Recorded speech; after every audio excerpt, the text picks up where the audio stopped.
আলাইকুম। সকালে উঠে আমি মনে মনে বলি, সারাদিন আমি যেন ভালো হয়ে চলি। আদেশ করেন যাহা মোর গুরুজনে, আমি যেন সেই কাজ করি ভালো মনে। আসসালামু আলাইকুম। ওই দেখা যায় তাল গাছ, ওই আমাদের গা, ওইখানেতে বাজ করে কানা বগিচা।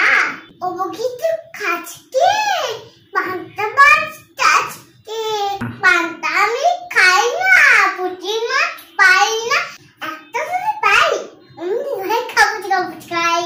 ধন্যবাদ। আসসালামু আলাইকুম। খোকা যাবে শ্বশুর বাড়ি, সঙ্গে যাবে কে? ঘরে আছে বুড়ো বিড়াল কোমর বেঁধেছে। ধন্যবাদ।